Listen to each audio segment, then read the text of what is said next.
Okay. Now, what we're gonna do in this particular presentation is, I've got a kind of a visual that reinforces the handout that you have in your hands. And at the top of each page of what you're looking at on the screen, you'll see a more expanded version of some of the content in the handout that you have. Okay. So what I want to do is I want to kind of just focus on what our objectives are, and I kind of get into this. Okay, we're going to start off right now by looking at some of the techniques that we have used nationally now to kind of overcome some of the problems that relate to this credit crunch. And for those of you that don't know who we are, what we do, we're a 34-year-old organization that kind of pioneered most of what you're looking at in the cosmetic surgery field here in the United States. Okay, now you guys got to be fair to me now. We can't see each other, so I'll take any type of reinforcement. You hear me, give me a that a boy, or hey Greg, you screwed up, you know. So give me some feedback by voice, and it kind of helps me. All right. Let's kind of talk a little bit about. I'm gonna move on to my next point, and that's reasons people call about services. And on your outline, again, if you're following me on that page 2 is where I am right now. Obviously, one of the reasons people are calling is because of cost. They want to know, is your price better? Is it cheaper? And we have to understand for each product what is the dynamic behind it. What is it that people are really buying there? We still have people that buy things that don't really need. Sometimes the product is not expensive enough. What sets Reply apart from many other market researchers is his belief that consumers are driven by unconscious needs and impulses. My experience is that most of the time, people have no idea why they're doing what they're doing. They have no idea. So they're going to try to make up something that makes sense. Why do you need a Hummer to go shopping?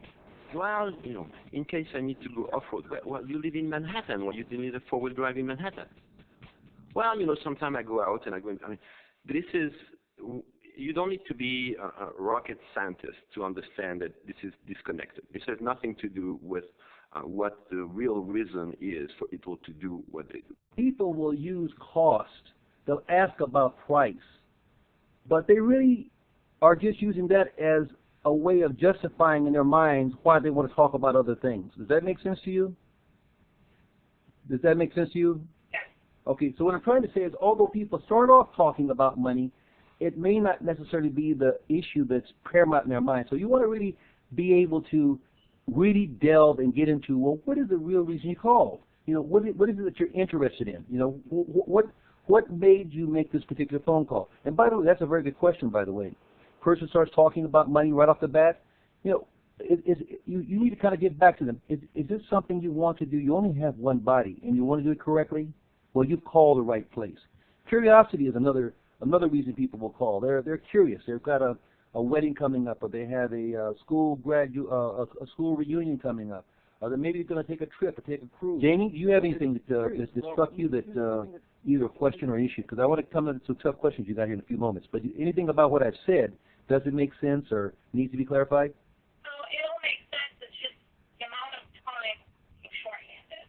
Oh, Jamie, you walk right into it. I wanted you to say that to me. Thank you. The point I want to make here is this schmoozing and talking to people about these specific issues, it does take time. And if you think about it, we're talking about a $5,000, $10,000, $15,000 investment, okay? And you can't give it the bum's rush. Now, there are multiple levels of solutions to deal with this issue you just brought up, Jamie.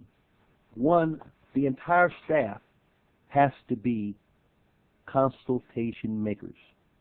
So as an example, if Courtney gets hung up on a 15-minute discussion, which you shouldn't take 15 minutes, but a 7 to 10-minute discussion can't be interrupted, she can't have the phones ringing while she's trying to, again, establish a relationship and smooth.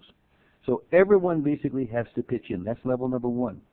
Level number two, it may be a busy day like it's going to be when I get off this phone today, and the phone rings, and a person calls in and says, look, I just heard about this lifestyle lift, and I said that intentionally, by the way. And does Dr. Lifestyle? No, he does something far better. But I need to kind of explain to you, you know, Barbara, right now I've got a patient standing in front of me, and I want to take the time with you, to spend some time with you, to give you a thorough discussion of what this What is. we used to do is rather than just presenting alternative financial packages, discounts, have the staff member or consultant take the position of being a patient advocate. In other words, if I go to my manager and I can get A, B, C approved for you, which may be discounted, an additional service, it may be or whatever it may be, try to convince that person that now is the time to go ahead and schedule your surgery. That's how that approach, like, well, let me go to bat for you, and if I get this for you, are you able to go ahead and book your surgery? I can accomplish this for you. And they feel like the person's kind of working on their side versus that doctor's office and the doctor's consultant on one side, I'm on the other as the patient. That make sense? Yeah, but I don't like it. Okay. It's too slick, and it's too reminiscent of what the car dealerships were doing until they all of a sudden had to give the real price. I think that, first of all, you're a specialist. And that little piece I played with regard to